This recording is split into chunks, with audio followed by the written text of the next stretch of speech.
അതല്ലെങ്കിലും അങ്ങനെ തന്നെയാണ്. നമ്മൾ ലോകം പറയാൻ പേടിക്കുന്ന കാര്യങ്ങൾ പബ്ലിക് മീഡിയയിലൂടെ ഒരു ബ്രോഡ് ഓഡിയൻസിലേക്ക് ഒരു കാര്യം പറയുമ്പോൾ നമുക്കൊരു വിറയലുണ്ടാവും. എനിക്കതിപ്പോഴും ഉണ്ട്. കാരണം ഈ വീഡിയോ ഞാൻ എന്നോ ചെയ്യണമെന്ന് വിചാരിച്ചാണ്. പലപ്പോഴും നമ്മളുടെ ഈ പറഞ്ഞ കംഫർട്ട് സോൺ നമ്മൾ അനുവദിക്കത്തില്ല. ഇൻ ദ സെൻസ് നമ്മൾ പറയുന്ന കാര്യങ്ങൾ നെഗറ്റീവും പോസിറ്റീവും ഉണ്ടാവും. ഇപ്പം ഒരു സൈഡിലെ ആൾക്കാരെ പ്രീതിപ്പെടുത്തണം, അല്ലെങ്കിൽ നമുക്ക് എല്ലാവരെയും ഒരു ന്യൂട്രൽ സ്റ്റാൻഡ് പോയിന്റിൽ നിന്നുകൊണ്ട് ചെയ്യണമെന്ന് ആഗ്രഹം ഉണ്ടായതുകൊണ്ട് നമുക്ക് കിട്ടേണ്ട ഗെയിൻ പോകുമല്ലോ എന്ന് പേടിച്ചിട്ട് നമ്മൾ എന്ത് ചെയ്യും, പല കാര്യങ്ങളും പല രാഷ്ട്രീയങ്ങളും നമ്മൾ പറയാതിരിക്കും, സപ്രസ് ചെയ്യും. പ്രത്യേകിച്ച് ഈ പറഞ്ഞ ബിസിനസ് സ്ട്രീമിലാകുമ്പോൾ നമുക്ക് എല്ലാവരെയും പ്ലീസ് ചെയ്ത് കൊണ്ടുപോകേണ്ട ഒരു അത്യാവശ്യമുണ്ട്. പക്ഷേ എനിക്ക് ഇന്നത്തെ എൻ്റെ നിലപാട് പറയലാണ് എൻ്റെ ഉദ്ദേശം. ഞാനിത് എൻ്റെ കോഴ്സിൻ്റെ കൂടെ ഇൻട്രൊഡക്ഷനായിട്ട് കൊടുക്കണമെന്ന് വെച്ചിരുന്നു. പക്ഷേ കോഴ്സിൻ്റെ ആ മൊഡ്യൂളിൽ തീർക്കാൻ പറ്റിയിട്ടില്ല. അപ്പം ഈ ഒരു സാധനം പറയാതെ പോയി കഴിഞ്ഞാൽ ഇനി ഞാൻ പറയുമെന്ന് തോന്നുന്നില്ല. കാരണം പറഞ്ഞാൽ ഞാൻ ഒന്നാമത്തെ ചാപ്റ്റർ മുതലേ ഇങ്ങനെ ആഗ്രഹിക്കുന്നതാണ്, ഇത് പറയണം, എൻ്റെ രാഷ്ട്രീയം പറയണം എന്നുള്ളത് ഞാൻ എന്നും ആഗ്രഹിക്കുന്നതാണ്. പക്ഷേ ഓരോ സമയം വിചാരിക്കും എൻ്റെ ഫോളോവേഴ്സ് പോയാലോ മറ്റുള്ളവർ ഇഷ്ടപ്പെട്ടില്ലെങ്കിലോ എന്ന് വിചാരിക്കും. അപ്പോൾ എനിക്ക് ഇന്നത്തെ ദിവസം എനിക്ക് ആ ഒരു പേടിയില്ല. കാരണം എന്ന് വെച്ചാൽ ഞാനൊരു മനുഷ്യനാണ് എന്നുള്ളത് എനിക്ക് തെളിയിക്കേണ്ടി വരുന്നൊരവസ്ഥയാണ് ഇപ്പോൾ. കാരണം നമ്മൾ ജസ്റ്റ് സോഷ്യൽ മീഡിയകളിൽ ചുമ്മാതൊരു പോസ്റ്റ് കൊണ്ട് എനിക്ക് എൻ്റെ രാഷ്ട്രീയം പറയണമെന്ന് നിർബന്ധമൊന്നുമില്ല. കിട്ടുന്ന കാര്യങ്ങൾ അങ്ങോട്ടും ഇങ്ങോട്ടും ഷെയർ ചെയ്യാം, പ്രശ്നമില്ല. പക്ഷേ ഇന്ന് എനിക്കിപ്പോൾ ഗാസയുടെ കാര്യങ്ങളാണ് അത് തന്നെ പറയാനുള്ളൂ. കാരണം ഇപ്പോഴത്തെ ലോകത്തുള്ള ഏതൊരു പ്രശ്നം എടുത്താലും ഒരു തരത്തിലും തൂക്കി നോക്കിയാലും പറ്റാത്തൊരു സാധനമാണ് ഈ പറഞ്ഞ ഗാസയിലെ. അപ്പോൾ എനിക്ക് തോന്നുന്നത് ചില ആൾക്കാർക്കെങ്കിലും അതിനൊരു തെറ്റിദ്ധാരണ ഉണ്ട്, അതൊരു ഇസ്ലാമിക പ്രശ്നമാണ്, മുസ്ലിങ്ങളുടെ പ്രശ്നമാണ്. കാരണം ഓരോ വീഡിയോസിൻ്റെയും കമൻറ്റ് എടുത്ത് നോക്കി കഴിഞ്ഞാൽ ചാറ്റ് ബോക്സിൽ മുഴുവൻ മുസ്ലിംസാരെ സപ്പോർട്ട് ചെയ്യുന്നത്, അതല്ലാതെ അതിൻ്റെ അപ്പുറത്തേക്ക് വേറെ 1-2 തുച്ഛമായിട്ടുള്ള രീതിയിൽ എണ്ണം കാണാൻ പറ്റുമെങ്കിൽ മെജോറിറ്റി മുസ്ലിംസാണ് വന്ന് സപ്പോർട്ട് ചെയ്യുന്നത് ഗാസയ്ക്ക് വേണ്ടിയിട്ടും പലസ്തീനു വേണ്ടിയിട്ടും. അപ്പോൾ എനിക്ക് ഇന്നലെ മനസ്സിലായൊരു കാര്യമാണ്, ഈ പറഞ്ഞ വിഷയങ്ങൾ ഒരു കമ്മ്യൂണിറ്റിയുടെ ഇടയിൽ മാത്രം ചർച്ച ചെയ്യപ്പെടുന്ന, മറ്റുള്ളവർ ഇത് അറിയുന്നത് പോലും ഇല്ല. എന്താണ് ഗാസയിൽ ഇങ്ങനെ ഒരു പ്രശ്നം നടക്കുന്നുണ്ടോയെന്ന് പോലും അറിയത്തില്ല എന്നുള്ള കാര്യം എനിക്ക് ഇന്നലെയാണ് മനസ്സിലാവുന്നത് വേറൊരാൾ പറയുമ്പോൾ. ഞാൻ ഇന്നലെ ഫിൻലാൻഡിലായിരുന്നു. ഞാനിപ്പോൾ വരുന്ന വഴിയാണ്, യാത്ര കഴിഞ്ഞു. ഏകദേശം 400-500 കിലോമീറ്ററോളം ഒറ്റയ്ക്ക് ഡ്രൈവ് ചെയ്തിട്ടാണ് വന്നത്. ഞാൻ കുളിച്ചത് പോലുമില്ല. പക്ഷേ ഞാൻ വീഡിയോ ഒരു മലയാളി ചാനലാണ്, വിപിൻ എന്നുകൊണ്ട് വരും തോന്നുന്നു, അദ്ദേഹം ഇട്ട പോളിൽ താഴെ നിങ്ങൾ വിശപ്പ് സഹിച്ചിട്ടുണ്ടോ എന്ന് ചോദിക്കുന്നൊരു ചോദ്യത്തിൻ്റെ താഴെ ഒരു പോൾ ഇട്ടിട്ടുണ്ടായിരുന്നു. ആ പോളിൻ്റെ താഴെ 2 രാജ്യങ്ങൾ, ഇസ്രായേൽ പലസ്തീൻ എന്ന് പറഞ്ഞ 2 രാജ്യങ്ങളെ ഇങ്ങനെ ഒരു പോൾ പോലെ ഇട്ടിരുന്നു. അതിനകത്ത് 97% പാലസ്തീനെ സപ്പോർട്ട് ചെയ്യുന്നു, 3% എന്ത് ചെയ്തു, ഇസ്രായേലിനെ സപ്പോർട്ട് ചെയ്തു. അപ്പോൾ ഏകദേശം 2400 പേര് പോൾ ചെയ്ത ആ ഒരു ക്വസ്റ്റ്യനറിൽ 3% ഇസ്രായേൽ എന്ന് പറയുമ്പോൾ ഏകദേശം 70-ന് വരും. അപ്പോൾ നമ്മൾ വിശപ്പ് സഹിച്ചിട്ടുണ്ടോ എന്ന് ചോദിക്കുന്നത് മനുഷ്യനാണ്. മനുഷ്യൻ്റെ ഇപ്പം ഞാൻ മുസ്ലിം ആയതുകൊണ്ട് നമ്മൾ എന്ത് ചെയ്യും, ഇത്ര വർഷം നോമ്പെടുത്തിട്ടുണ്ട്, ആ നോമ്പിൽ നമ്മൾ വിശപ്പ് അറിഞ്ഞിട്ടുണ്ട്. പക്ഷെ അതിനൊരു കരുതലുണ്ടായതുകൊണ്ട്, നമുക്ക് ഫുഡ് കിട്ടില്ല എന്നുള്ള കരുതലുണ്ടായതുകൊണ്ട് നമുക്കത് സഹിച്ചേ പറ്റുള്ളൂ. അപ്പോൾ വിശപ്പ് എന്ന് പറഞ്ഞ സാധനം പോവും. എന്നാൽ മറിച്ച് നമ്മളൊരു രാവിലെ തൊട്ട് വൈകുന്നേരം വരെ നിങ്ങൾക്ക് എപ്പോൾ വേണമെങ്കിലും ഭക്ഷണം കഴിക്കാം എന്ന് പറഞ്ഞിട്ട് ഞാനിവിടെ വർക്കിൻ്റെ സമയത്ത് ഞാൻ എന്ത് ചെയ്യും, കുക്ക് ചെയ്യാതിരിക്കും മടിച്ചിട്ട്. എന്നാൽ വിശപ്പ് കയറുന്ന സമയത്ത് മാത്രം പോയി കുക്ക് ചെയ്യുന്ന സമയമുണ്ട്. എന്ന് പറഞ്ഞാൽ ആ സമയത്ത് കൈവിറയലെന്ന് പറഞ്ഞാൽ ഭയങ്കര. അപ്പോൾ പോയി നോമ്പ് പിടിച്ചവർക്ക് ഭയങ്കര കുഴപ്പമില്ല, കാരണം നോമ്പുകാർക്ക് അറിയാം ഭക്ഷണം കിട്ടില്ല എന്നുള്ളത്. പക്ഷേ ഈ അല്ലാത്ത സമയം നമ്മൾ ഇൻ്റർമീഡിയൻ്റായിട്ട് കഴിച്ചുകൊണ്ടിരിക്കുന്ന സമയത്ത് എന്ത് ചെയ്യും, ഒരു നേരത്തെ ഭക്ഷണം നമ്മളെ പ്രതീക്ഷിച്ചിരിക്കുമ്പോൾ നമ്മളുടെ ശരീരം ഓട്ടോമാറ്റിക്കലി അഡ്ജസ്റ്റ് ആവത്തില്ല. അപ്പോൾ എന്ത് ചെയ്യും, നമ്മുടെ ശരീരം ഷിവർ ചെയ്യാൻ തുടങ്ങും. ഒരു തരത്തിലും ഭക്ഷണം കഴിച്ചാൽ പോലും അത് തീരാത്ത, ഞാൻ എപ്പോഴും പറഞ്ഞത്, തൃപ്തിപ്പെടാത്ത രീതിയിൽ നമ്മൾ വീണ്ടും വീണ്ടും വീണ്ടും കഴിച്ചുകൊണ്ടിരുന്നാലും വയറ് നിറയാത്തൊരവസ്ഥയുണ്ട്. അത് ഞാൻ നല്ലൊരു അനുഭവിച്ചിട്ടുണ്ട്. അത് ഞാൻ ഭക്ഷണം കഴിക്കാനില്ലാച്ചിട്ടോ പട്ടിണിന്നിട്ടല്ല, എൻ്റെ അഹങ്കാരം കാരണം കുക്ക് ചെയ്യേണ്ട സമയത്ത് കുക്ക് ചെയ്യാതെ വിശപ്പ് വരുമ്പോൾ മാത്രം പോയി കുക്ക് ചെയ്യുന്ന അവസ്ഥയിൽ ഞാൻ അനുഭവിച്ചിട്ടുണ്ട്. അപ്പോൾ ആ 3% ഇസ്രായേലിനെ സപ്പോർട്ട് ചെയ്ത ആൾക്കാർക്ക് വിശപ്പുണ്ടായിട്ടില്ല എന്നാണ് എനിക്ക് തോന്നുന്നത്. കാരണം അങ്ങനെ ആണെന്നുണ്ടെങ്കിൽ അവരങ്ങനെ ഫോളോ ചെയ്യത്തില്ല. കാരണം രാഷ്ട്രീയം എന്തും ആയിക്കോട്ടെ, നിങ്ങൾക്ക് മതം ഏതായിക്കോട്ടെ, രാഷ്ട്രീയം ഏതായിക്കോട്ടെ, നിങ്ങളുടെ രാജ്യം ഏതായിക്കോട്ടെ, നിങ്ങളുടെ നിറം ഏതായിക്കോട്ടെ, പ്രശ്നമില്ല. പക്ഷെ എന്നിരുന്നാൽ തന്നെ വിശപ്പ് എന്ന് പറയുന്നത് ഒരു മനുഷ്യൻ്റെ അടിസ്ഥാനമായിട്ടുള്ള കാര്യമാണ്. അതെല്ലാ മനുഷ്യർക്കും ഒരുപോലെ തന്നെയുള്ളൂ.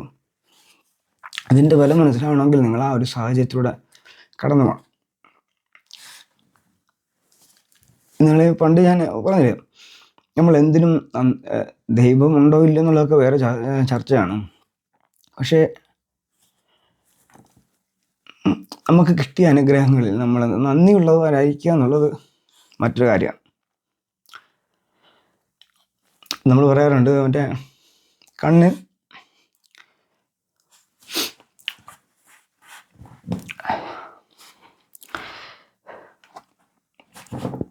ഈ കണ്ണിൻ്റെ ബലമാണെങ്കിൽ കണ്ണില്ലാതാവണമെന്ന് പറയുന്ന സാഹചര്യം ഉണ്ടല്ലോ.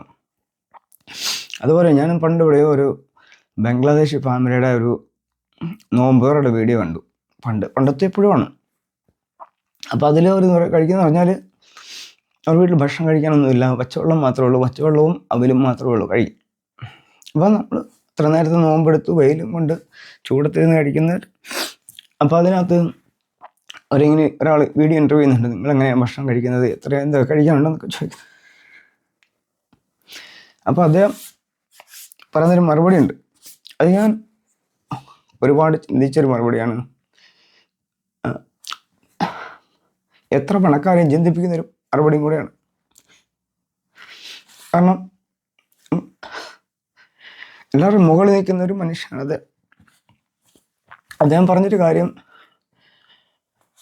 എനിക്ക് ഇത്രയും വലിയ അനുഗ്രഹം തന്ന പടത്തോട് നന്ദി പറഞ്ഞിട്ടാണ് തുടങ്ങുന്നത്. അപ്പോൾ ആൾ ചോദിക്കുന്നുണ്ട്, നിങ്ങൾ ഇത്രയും നന്ദിയുള്ളവരാണ്, എന്താ ചെയ്തതെന്ന് ചോദിക്കുന്നുണ്ട്. അപ്പോൾ ആൾ പറയുന്നൊരു കാര്യം, എനിക്ക് ഈ ഭക്ഷണം കഴിക്കണമെങ്കിൽ എനിക്ക് വിശപ്പ് എന്ന് പറഞ്ഞ സാധനം എനിക്ക് തന്നിട്ടുണ്ട്. ആ വിശപ്പുണ്ടതിൻ്റെ പേരിലാണ് ഞാൻ കഴിക്കുന്നത്. നമുക്കറിയാം, വിശപ്പില്ല എന്നുണ്ടെങ്കിൽ നമുക്ക് ഭക്ഷണം വേണ്ട. ഭക്ഷണം രുചിയില്ലാത്തതിൻ്റെ പേര് കഴിക്കാതിരിക്കുന്ന എത്രയോ പേരുണ്ട്. അപ്പോൾ വിശപ്പ് തന്ന പടച്ചവന് ഞാൻ നന്ദി പറയുന്നു. വിശപ്പില്ലാത്ത എത്രയോ പേരുണ്ട്. അതായത് വയറ്റിന് അസുഖങ്ങൾ വന്നിട്ടോ അല്ലെങ്കിൽ രുചി ഇഷ്ടപ്പെടാതിരുന്നിട്ടോ അല്ലെങ്കിൽ ഭക്ഷണം കഴിച്ചിട്ട് തൃപ്തിപ്പെടാത്ത എത്രയോ പേരുണ്ട്.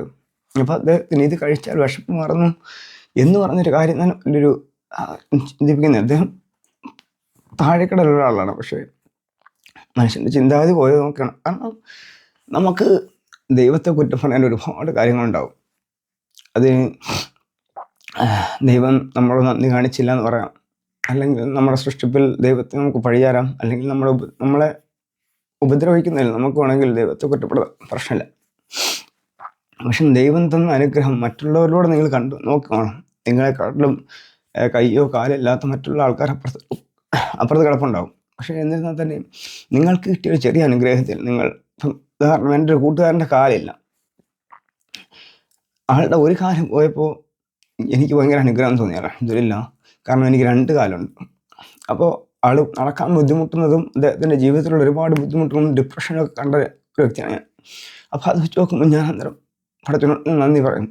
അപ്പോൾ അങ്ങനെ ഒരു സാഹചര്യത്തിൽ മറ്റുള്ളവർ, നിങ്ങൾ താഴേക്ക് നോക്കുക. അപ്പോൾ നിങ്ങൾക്ക് നിങ്ങളുടെ വില മനസ്സിലാവും, നിങ്ങൾക്ക് കിട്ടിയ അനുഗ്രഹം മനസ്സിലാവും. ടോവിനോ തോമസ് ഒരു ഇൻ്റർവ്യൂവിൽ പറഞ്ഞ് ഞാൻ കേട്ടു, ഇങ്ങനെ അദ്ദേഹം ഇത്രയും ഒരു ഉയർന്ന പദവിയിലൊക്കെ നിൽക്കുമ്പോൾ ഇങ്ങനെ എന്താ പറയുക, പഠിക്കാതെ അല്ലെങ്കിൽ മനസ്സിലാക്കാതെ കാര്യങ്ങൾ പറയുക എന്നുള്ളത് എനിക്ക് അംഗീകരിക്കാൻ പറ്റത്തില്ല. കാരണം അങ്ങനെയുള്ള ആൾക്കാരൊന്നുമല്ല. കാരണം നമ്മൾ വിദ്യാഭ്യാസം നേടിയവരാണ്, അവർക്കും വിദ്യാഭ്യാസമുണ്ട്. നമുക്ക് തലച്ചോറ് കൊണ്ട് ചിന്തിക്കാനുള്ളൊരു കഴിവ് തന്നിട്ടുണ്ട്. വിദ്യാഭ്യാസം കിട്ടിയവരുടെ കാര്യം പറഞ്ഞത്. അല്ലെങ്കിൽ തന്നെ പറഞ്ഞില്ല, സാധാരണക്കാർക്ക് പോലും അത്രയും ചിന്തിക്കാൻ പറ്റുന്നെങ്കിൽ ടോവിനോ പോലുള്ള ആൾക്കാർക്ക് അതിനപ്പുറത്ത് ചിന്തിക്കാൻ പറ്റണം. അദ്ദേഹം പറഞ്ഞിട്ടുണ്ട്, പിശാച് കുറ്റം പറയുന്നുണ്ട്, പിശാച് ഞാൻ എന്ത് ചെയ്തിട്ടാണ് എന്നെ കുറ്റം പറയുന്നത്, നിങ്ങൾ ദൈവത്തിനല്ല കുറ്റം പറയാൻ, ദൈവത്തിൻ്റെ പേരിലല്ല ഇവിടെ യുദ്ധങ്ങൾ നടന്നിട്ടുള്ളതെന്ന് പറയുന്നുണ്ട്. അപ്പോൾ അദ്ദേഹം മനസ്സിലാക്കേണ്ട ഒരു കാര്യം എന്താണ് പിശാചിൻ്റെ ജോലി എന്നുള്ളതാണ്. പിശാചിൻ്റെ ജോലി മനുഷ്യന്മാർക്ക് നല്ലതും ചീത്തയാവാം, പ്രശ്നങ്ങളില്ല. എന്ന് വെച്ചാൽ അവർക്ക് നല്ലതും മോശമുണ്ട്. എന്നാൽ ചെകുത്താൻ്റെ കേസിൽ നല്ലതില്ല, ചീത്ത മാത്രമേ ഉള്ളൂ. എല്ലാവരെയും മോശത്തിലേക്ക് നയിക്കുക എന്നുള്ളതുള്ളൂ. അതിന് പല കാര്യങ്ങളുണ്ടാകും. അങ്ങനെ നിങ്ങൾ ഈ പറയുന്ന കാര്യങ്ങൾ പോലും ദൈവത്തെ ബ്ലാസ്ഫമി, അതായത് ദൈവനിഷേധം ചെയ്യുക എന്നുള്ളത് ചെകുത്താൻ്റെ ഒരു വൺ ഓഫ് ദി പാത്താണ്. അതിന് മനുഷ്യന്മാർ ചെയ്ത കാര്യത്തിന് എന്തിനാണ് ദൈവത്തെ പഴിയാറുന്നത്? നിങ്ങളെ രക്ഷിക്കാൻ ആരും പറഞ്ഞിട്ടൊന്നുമില്ല. മനുഷ്യന്മാരെ രക്ഷിക്കാൻ ആരും പറഞ്ഞിട്ടില്ല. മനുഷ്യൻ ജനിച്ചാൽ മരിക്കണം, അതാണ് ഇസ്ലാമിൻ്റെ രീതി അനുസരിച്ച് പറയുകയാണെങ്കിൽ ഇസ്ലാം നിങ്ങൾ മരണത്തെ നിങ്ങൾ രുചിക്കുക തന്നെ ചെയ്യും. എന്നുവെച്ചാൽ മരണത്തിന് രുചിയുണ്ടെന്ന് ഖുർആൻ പറഞ്ഞിട്ടുണ്ട്. നിങ്ങളുടെ ചെരുപ്പിൻ്റെ വാറിനേക്കാൾ അടുത്താണ് മരണം എന്ന്. അപ്പം മരണം എപ്പോഴും ഒരു മനുഷ്യന് കൂടെ ഉണ്ട്. അതിന് ഒരു യുദ്ധം വരണമെന്നില്ല, നിങ്ങൾക്ക് വേറെ ഏതെങ്കിലും അസുഖങ്ങൾ വരണമെന്നില്ല, നിങ്ങൾ നിന്ന് താഴെ വിടാം. അത്രേ ഉള്ളൂ മനുഷ്യൻ്റെ അവസ്ഥ. അപ്പോൾ ഒരു മനുഷ്യൻ പോകുക എന്ന് പറഞ്ഞാൽ, ഇപ്പോൾ ഞാൻ എന്ന വ്യക്തി ഇവിടുന്ന് മരിച്ചു പോയി കഴിഞ്ഞാൽ എൻ്റെ കുടുംബത്തിനോ എൻ്റെ ഭാര്യയ്ക്കോ എൻ്റെ മക്കൾക്കോ എല്ലാം ഒരു 1-2 ദിവസത്തെ വിഷമം ഉണ്ടാവും, എൻ്റെ അപ്പുറത്തേക്ക് ഉണ്ടാവില്ല. അതാണ് മനുഷ്യൻ്റെ രീതി. ഇപ്പം എല്ലാവരും പറയുന്നുണ്ട് മക്കൾ മരിച്ചു കഴിഞ്ഞാൽ അവർ തളർന്നു പോയി. എന്നിട്ട് അപ്പം നിങ്ങൾ മനസ്സിലാക്കേണ്ടത്, അവർ ഏതെങ്കിലും ചടങ്ങിൽ പങ്കെടുക്കാതിരിക്കുന്നുണ്ടോ, കല്യാണങ്ങളിൽ പോകാതിരിക്കുന്നുണ്ടോ, ഏതെങ്കിലും ഒരു വിശേഷം വന്നു കഴിഞ്ഞാൽ ചിരിക്കാതിരിക്കുന്നുണ്ടോ? ഒരിക്കലുമില്ല. മക്കൾ മരിച്ചാലും ഭർത്താവ് മരിച്ചാലും ഭാര്യ മരിച്ചാലും മനുഷ്യൻ അഡോപ്റ്റ് ചെയ്യും. എന്നുവെച്ചാൽ ഒരു സാഹചര്യത്തിലേക്ക് മാറും. ഇപ്പോൾ കുറ്റവാളികൾ പോലും, ഗോവിന്ദൻ ചാമി, അതേപോലെ തന്നെ മിഡിൽ ഈസ്റ്റിലുള്ള ഒരുപാട് വിധി കേട്ട് മരണത്തിന് കാത്തിരിക്കുന്ന ഒരുപാട് പേരുണ്ട്. അവർക്ക് വേണ്ടിയിട്ടൊക്കെ നമ്മൾ സംസാരിക്കുമ്പോഴൊക്കെ മനസ്സിലാക്കേണ്ട കാര്യം, നമ്മളറിയാത്ത കുറ്റം ചെയ്തതിൻ്റെ പേരിൽ, അതായത് ശിക്ഷിക്കപ്പെടുന്നത് കുറ്റം ചെയ്തതിൻ്റെ പേരിലാണ്, അല്ലാതെ നിരപരാധി എന്നുള്ള ലേബലിലൊന്നുമല്ല. അവർക്ക് വേണ്ടിയിട്ട് നമ്മൾ ഒരാളെങ്കിലും സംസാരിക്കുന്നുണ്ടെങ്കിൽ അത് മനുഷ്യത്വം എന്നുള്ളൊരു ലേബലിലാണെന്ന് വെച്ചാൽ ഒരു മനുഷ്യനും മരിക്കാൻ പാടില്ല. അത് ഇതാണെങ്കിൽ ഒരു മാപ്പ് കൊടുത്തിട്ടാണെങ്കിലും അയാളെ ജീവിതത്തിലേക്ക് കൊണ്ടുവരണം എന്നുള്ളതാണ് രീതി. ഇപ്പോഴത്തെ ഫിൻലാൻഡിൻ്റെ രീതിയൊക്കെ വെച്ച് നോക്കുകയാണെങ്കിൽ വളരെ ഒരു അവസരം കൂടെ കൊടുക്കാനൊരു അവസരം കൊടുക്കുന്നുണ്ട്. എന്തിൻ്റെ പേരിൽ? മാപ്പ് കൊടുത്തതിൻ്റെ പേരിൽ. അപ്പോൾ അത്രയും ഒരു വ്യക്തി പോയാൽ നമുക്കൊന്നും വരാനില്ല. ആ വ്യക്തി ഇന്ന് പോയാലും നാളെ പോയാലും നമ്മളെ സംബന്ധിച്ച് ഒരു പ്രശ്നം വരാനില്ല. അങ്ങനെ എത്രയോ പേര് കഴിഞ്ഞു പോയിട്ടുണ്ട്. നിങ്ങൾ വേണമെങ്കിൽ എത്രയോ സൂപ്പർ സ്റ്റാറിൻ്റെ സിനിമകൾ വേണമെങ്കിൽ കണ്ടുപോക്ക്. അവരിപ്പോഴെവിടെയാണ്? അവർ ഓരോരുത്തരുടെ മരണ വീട്ടിലും പോയി പറഞ്ഞിട്ടുള്ള ഡയലോഗുകൾ എന്തൊക്കെയാണ്? അവർക്ക് മരണം വരത്തില്ല എന്നുള്ള രീതിയിലാണ് നിങ്ങൾ കേട്ടാൽ വിചാരിക്കും ആദരാഞ്ജലികൾ അർപ്പിക്കുന്നത്. ഇപ്പോൾ തന്നെ മമ്മൂട്ടി, മോഹൻലാലൊക്കെ എത്രയോ മരണ വീട്ടിൽ പോകുന്നുണ്ട്. ഒരു 10 വർഷം കഴിഞ്ഞാൽ അവർ മരണശേഷം ഇവരെ പറ്റി ആരും ഓർക്കും? നിങ്ങൾ സിനിമകൾ കണ്ടാൽ, കൊച്ചിൻ ഹനീഫയുടെ സിനിമകൾ കണ്ടാൽ നിങ്ങൾ ചിരിക്കത്തേ ഉള്ളൂ, കരയത്തില്ല. ഇപ്പം മരണപ്പെട്ടു പോയി ഏതൊക്കെ നടന്മാരുണ്ടോ അവരുടെ എല്ലാം സിനിമകൾ കണ്ടു കഴിഞ്ഞാൽ നിങ്ങൾ മരിച്ച 1-2 ആഴ്ചകളിൽ മാത്രം കരയുന്നതല്ലാതെ പിന്നെ നിങ്ങൾ ചിരിക്കാൻ തുടങ്ങും, അല്ലേ? ഓർമ്മകളൊക്കെ അത്രേ ഉള്ളൂ. അപ്പോൾ നിങ്ങൾക്ക് എന്നും കരഞ്ഞുകൊണ്ടിരിക്കാൻ പറ്റത്തില്ല. അപ്പോൾ നിങ്ങൾ കരയോ അതൊന്നുമല്ല ഇവിടുത്തെ വിഷയം. നമ്മൾക്ക് ഒരാളുടെ മരണത്തിൽ നമുക്ക് ഇത്രയും വിഷമം ഉണ്ടാക്കുന്നുണ്ടെങ്കിൽ, ഇത്രയധികം ഒരുപാട് കുട്ടികളെ കൊല്ലുന്നതും ഒരുപാട് നിരപരാധികൾ മരിച്ചു വീഴുന്നു, അതും സ്വന്തം രാജ്യത്തിന് വേണ്ടിയിട്ട് മരിച്ചു വീഴുന്നതും, അല്ലെങ്കിൽ സ്വന്തം മണ്ണ് വിട്ടുപോകാൻ ആഗ്രഹിക്കാതിരുന്നിട്ട് ലോകം മുഴുവൻ അവരെ ഒന്നിച്ച് ബലം പ്രയോഗിച്ച് അവിടെ നിന്ന് പുറത്താക്കാൻ ശ്രമിക്കുകയും അവരവിടെ നിന്ന് പോവാതിരിക്കുകയും അവിടെ എന്താ പറയുക വെടിവെപ്പ് നടക്കുകയും അല്ല ആൾക്കാരെ കൊല്ലുകയും ചെയ്ത് എന്നിട്ടും പുറത്തോട്ട് മാറിയിട്ട് ഏറ്റവും വിഷമിപ്പിക്കുന്നൊരു കാര്യം എന്ന് പറഞ്ഞാൽ അവരെ പട്ടിണി കിട്ടി കൊല്ലുക എന്നുള്ള അവസാനത്തെ നിലപാട്. ബാക്കി എന്തിനും അവർക്ക് ചെറുത്ത് നിൽക്കാൻ പറ്റും, എന്നാൽ സ്വന്തം ശരീരത്തോട് ചെറുത്ത് നിൽക്കാൻ പറ്റില്ല എന്നുള്ള ഒരു ചിന്താഗതി വെച്ചിട്ട് എന്താ മനുഷ്യൻ്റെ ഏറ്റവും അത്യാവശ്യമായ ഒരു കാര്യമാണ് ഈ പറഞ്ഞ ഭക്ഷണം, പാർപ്പിടം, അങ്ങനെയുള്ള കാര്യങ്ങളൊക്കെ. വെള്ളം കുടിക്കുക, അതൊക്കെ ഏത് തടവുള്ളിക്കും കിട്ടും. എത്ര കൊലപാതകയാണെങ്കിലും എത്ര സീരിയൽ കില്ലേഴ്സ് ആണെങ്കിലും അവർക്ക് കിട്ടുന്ന അവകാശങ്ങളാണിത്. ഇപ്പോഴത്തെ ജയിലിലെ അവസ്ഥ അറിയാലോ, ഏറ്റവും വലിയ മുന്തിയ ഭക്ഷണം കഴിച്ചിട്ടാണ് ജയിൽ പുള്ളികൾ കിടക്കുന്നത്, അത് നമ്മൾ കൊടുക്കുന്ന ടാക്സ് വെച്ചിട്ട്. അത്രയും അവകാശം കിട്ടുന്ന, അവർക്ക് വേണ്ടിയിട്ട് സംസാരിക്കാൻ, പട്ടികൾക്ക് വേണ്ടി സംസാരിക്കാൻ ആൾക്കാർ ക്യൂ നിൽക്കുന്ന ഒരു കാലഘട്ടത്തിൽ ഞാൻ ഒരു പോസ്റ്റിനകത്ത് ഇതേപോലെ കണ്ടതാണ്. ഒരാളിങ്ങനെ പാലസ്തീനി ഏതോ ഒരു ഭാഗത്ത് ടെൻ്റ് അടിച്ച് കിടക്കുമായിരുന്നു. ആ ടെൻ്റ് അടിക്കുന്ന സമയത്ത് ഒരു പട്ടി വന്നു. അപ്പോൾ ആ പട്ടി ഒരു ജർമ്മൻ ഷെഫേർഡായിരുന്നു. ആ ഷെഫേർഡിന് വന്ന് അദ്ദേഹത്തിന് കിട്ടിയ ഭക്ഷണത്തിൽ നിന്ന് കൊടുത്തു. അദ്ദേഹം കിടക്കുന്ന ടെൻറ്റിൽ ആ പട്ടിയെ കൂടെ കിടത്തി. അതിന് പോലും സ്ഥലമില്ലെന്നാണ് പറയുന്നത്. അതിനുശേഷം അദ്ദേഹം അത് ഇൻസ്റ്റാഗ്രാമിൽ പോസ്റ്റ് ചെയ്തു. അതിനുശേഷം ഒരുപാട് മെസ്സേജസ് വന്നു. പട്ടിയെ കാണണം, പട്ടിയുടെ ഫോട്ടോ അയച്ചു തരൂ, പട്ടി കിടക്കുന്ന സ്ഥലം കാണിച്ചു തരൂ, പട്ടിക്ക് കൊടുത്ത ഭക്ഷണം എന്താണെന്ന് ചോദിച്ചിട്ട് ഒരുപാട് പേര് ചോദിച്ചു. അതിനുശേഷം അവർ ഏറ്റെടുക്കുന്ന കാര്യങ്ങളെക്കുറിച്ച് അയർലൻഡിലുള്ള ഏതോണ്ടൊരു എന്തോ ഒരു സംഘടനയാണ്. അതിനുശേഷം അദ്ദേഹം ലാസ്റ്റ് പറഞ്ഞൊരു ഡയലോഗുണ്ട്, നമ്മളെല്ലാം നാണം കെട്ടു പോകുന്നൊരു പരിപാടിയാണത്. എന്നുവെച്ചാൽ മനുഷ്യൻ എന്ന് പറഞ്ഞ സാധനത്തിന് പട്ടിയുടെ വില പോലും കൊടുക്കുന്നില്ല എന്ന് പറയുമ്പോഴാണ് നമുക്ക് ഭയങ്കര വിഷമം വരുന്നത്. അദ്ദേഹം പറയുന്നുണ്ട്, പട്ടിയെക്കുറിച്ച് ഒരുപാട് പേര് ചോദിച്ചിട്ടുണ്ട്, ആ പട്ടി ഏറ്റെടുക്കാൻ ആൾക്കാർ റെഡിയാണ്, പക്ഷെ എന്നെക്കുറിച്ച് ഒരാളും തിരക്കിയിട്ടില്ല എന്ന് ചോദിച്ചു.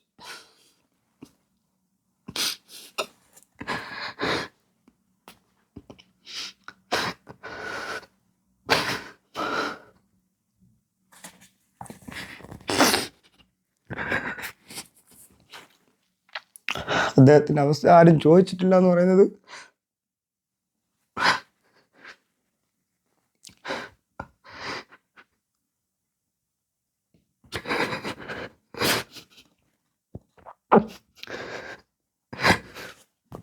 മനുഷ്യന്മാർക്ക് ഇത്രയും നല്ല രീതിയിൽ മാറ്റാൻ പറ്റും.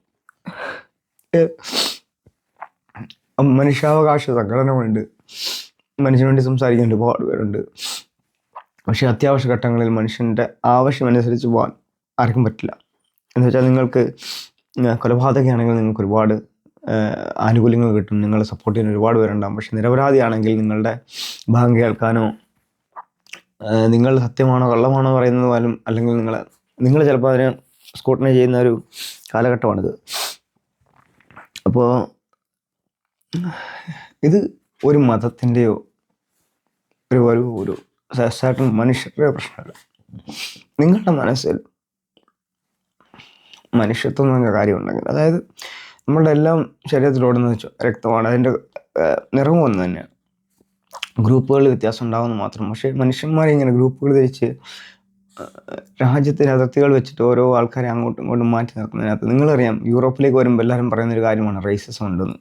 പക്ഷെ നിങ്ങൾ തന്നെ ഒന്ന് മനസ്സിലാക്കിക്കോളൂ, നിങ്ങൾ എത്രമാത്രം മനുഷ്യത്വമുള്ളവരാണ്. നിങ്ങൾക്ക് മറ്റുള്ള സഹജീവികളുണ്ട്. അതായത് മരിക്കുന്ന മനുഷ്യൻ, ഇപ്പം ഞാൻ ഔഷ്വിറ്റ്സ് പോയതാണ്, ഞാൻ വീണ്ടും ഔഷ്വിറ്റ്സ് പോകാൻ ആഗ്രഹിക്കുന്നു. കാരണം ഈ ഒരു കാലഘട്ടത്തിൽ ഏറ്റവും വലിയ ഹോളോകോസ്റ്റിൻ്റെ ക്യാമ്പായിരുന്നത്.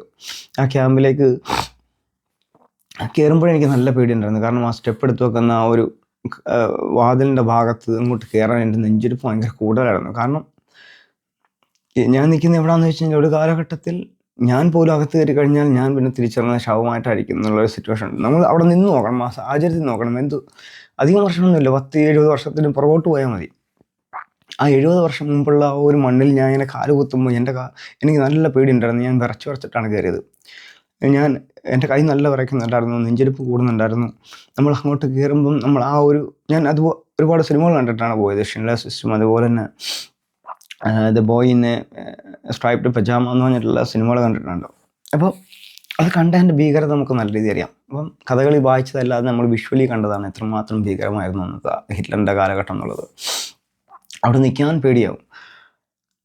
അങ്ങനെ നമ്മൾ മനസ്സിലാക്കുന്ന ഏറ്റവും വലിയ ഹോളോകോസ്റ്റുകളെന്നത് ഇപ്പോൾ ജൂതന്മാരുടെ ആണെന്ന് പറയേണ്ട, ബാക്കിയെല്ലാം ഒരുപാടുണ്ടായിരുന്നു. കമ്മ്യൂണിസ്റ്റ് ഉണ്ടായിരുന്നു, ജിപ്സികളുണ്ടായിരുന്നു, ഗവൺമെൻറ് ഒഫീഷ്യൽസ് ഉണ്ടായിരുന്നു.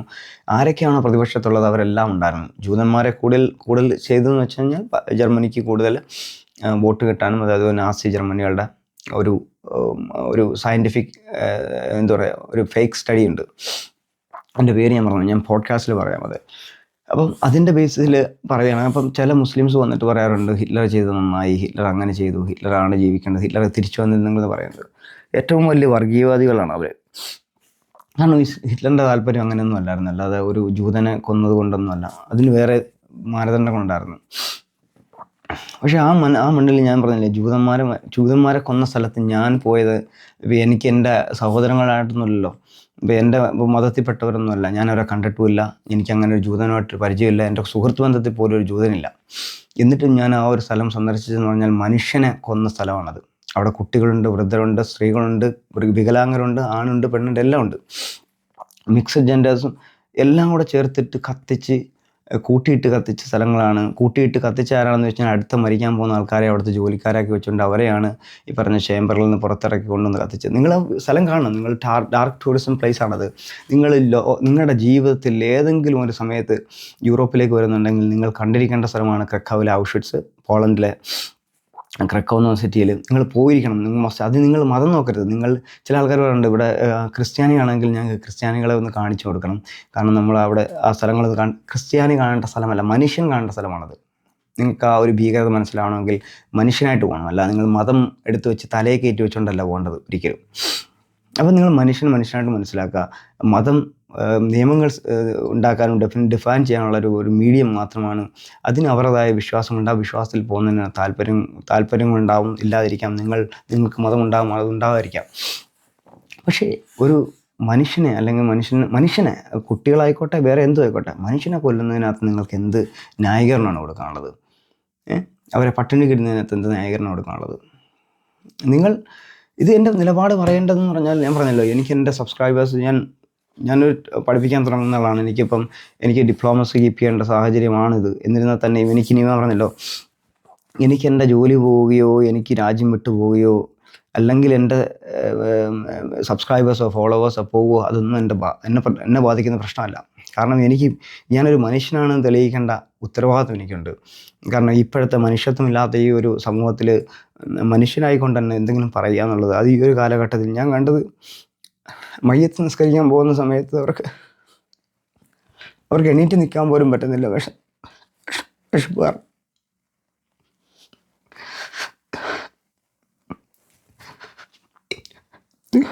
നിങ്ങൾ ന്യൂട്രലായിരുന്നു ചിന്തിച്ചു നോക്ക്. ഞാൻ മുസ്ലിം ആയതുകൊണ്ട് പറയല്ല, ഞാൻ മുസ്ലിം ആയതുകൊണ്ട് പറഞ്ഞു പോവാണ്. കാരണം ഇത് മുസ്ലിമിൻ്റെ പ്രശ്നമല്ല.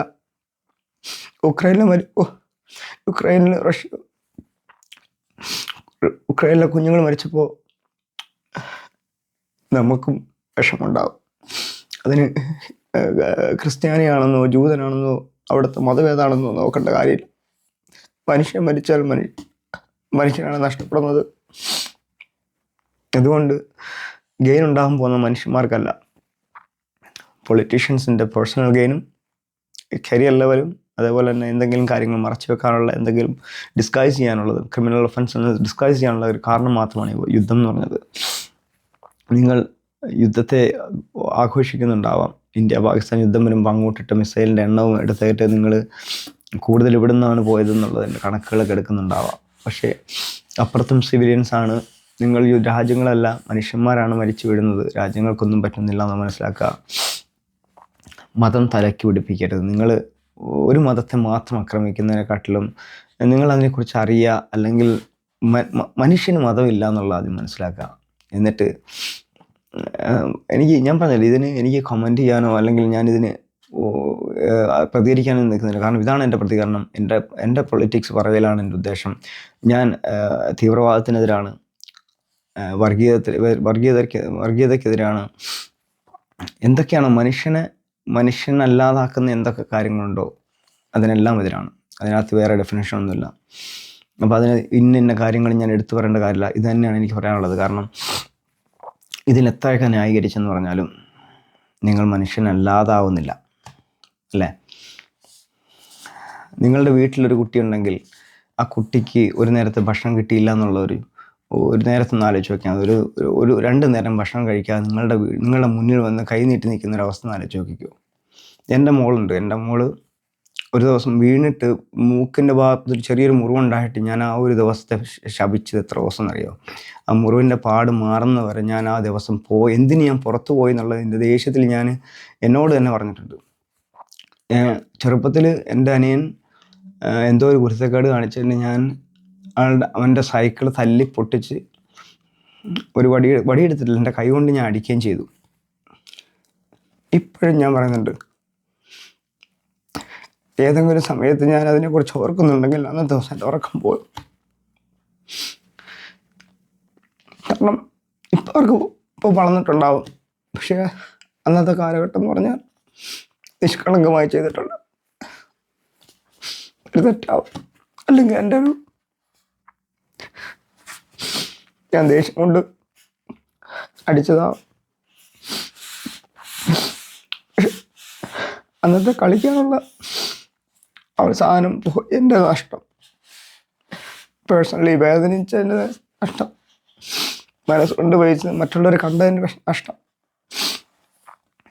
എനിക്കറിയത്തില്ല ഇപ്പോഴും ഓർത്ത് വെക്കുന്നുണ്ടെന്ന്, പക്ഷേ എൻ്റെ മനസ്സിൽ ഇതുവരെ പോയിട്ടില്ല. വർഷങ്ങൾ ഒരുപാട് കഴിഞ്ഞു. അപ്പോൾ നിങ്ങളുടെ കുടുംബത്തിലുണ്ടാവും മരണം. ഞാൻ എന്നും പറയുന്നുണ്ട്, മരണം ആഘോഷിക്കപ്പെടുന്നത് നിങ്ങളുടെ വീട്ടിലെത്തുന്നവരെ മാത്രമാണ്. നിങ്ങളുടെ വീട്ടിലേക്ക് വന്നാലെന്ന മയ്യത്താണ്.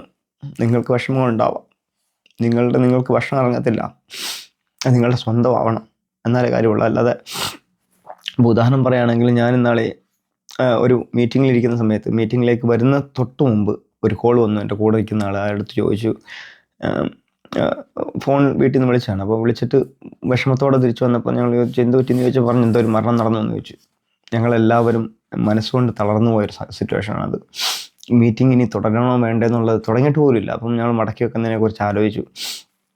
അപ്പോൾ ആരാന്ന് ചോദിച്ചപ്പോഴാണ് പറഞ്ഞത് അത് കുഴപ്പമില്ല, ഞങ്ങളുടെ അയലത്തുള്ളതാണ്, അറിയുന്ന ബന്ധുവല്ല, അറിയുന്ന ഒരാളാണ് അയലത്തുള്ള മരിച്ചെന്ന് പറഞ്ഞപ്പോൾ ഞങ്ങളും വീണ്ടും റീചാർജായി.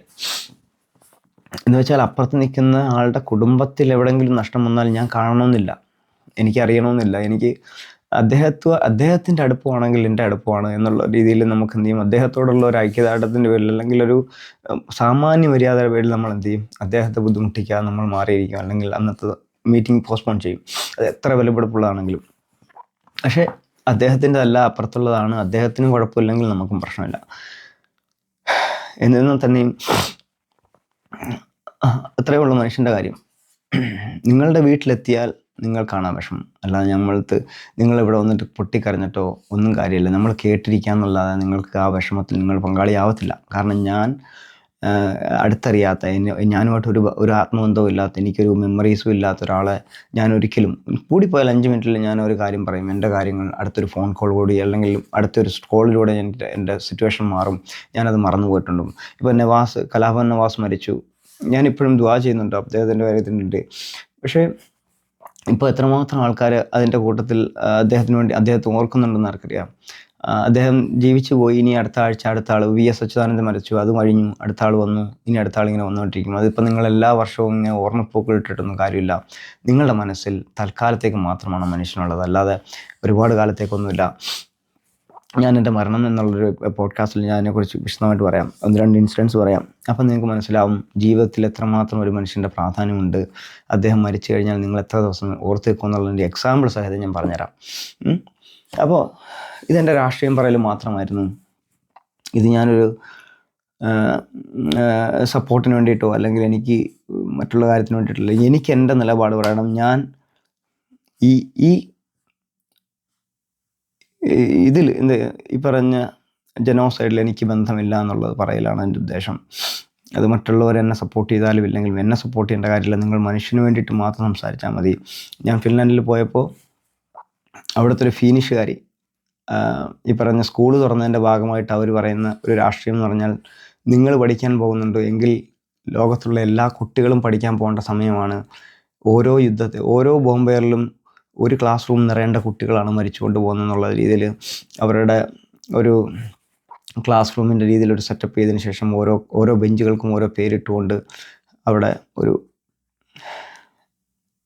കുട്ടികളെ ഇരുത്തിയ ഒരു പ്രതിനിധിക്ക് വേണ്ടിയിട്ട് ആൾക്കാരെ, എന്നിട്ടും അതിന് പറഞ്ഞില്ലേ, അതുകൊണ്ടാണ് ഞാൻ പറഞ്ഞത് പല ആൾക്കാർക്കും അതിനെക്കുറിച്ച് മനസ്സിലായിട്ടില്ല എന്താണ് ലോകത്ത് നടക്കുന്നത്. നിങ്ങളെല്ലാം എന്താ പറയുക, മാനിപ്പുലേറ്റ് ചെയ്തിരിക്കുകയാണ്, അല്ലെന്നുണ്ടെങ്കിൽ നിങ്ങളത് മനഃപൂർവ്വം മറക്കുകയാണ്. അത്രേ ഞാൻ പറയുന്നുള്ളൂ. കാരണം ലോകത്ത് ഇത്രയും വലിയൊരു സംഭവം നടന്നിട്ട് നിങ്ങൾ അറിയുന്നില്ലെങ്കിൽ, സോഷ്യൽ മീഡിയ നിങ്ങളുടെ വിരൽത്തുമ്പിലുണ്ടെങ്കിൽ നിങ്ങൾ ബയസ്ഡാണ്. നിങ്ങൾ മാറണോ വേണ്ടോ എന്നുള്ളതൊക്കെ നിങ്ങളുടെ തീരുമാനം. നിങ്ങൾ മനുഷ്യനാണോ ഇല്ലയോ എന്നുള്ളത് നിങ്ങളൊന്ന് സ്വയം ചിന്തിച്ച് നോക്കിയാൽ മതി കേട്ടോ.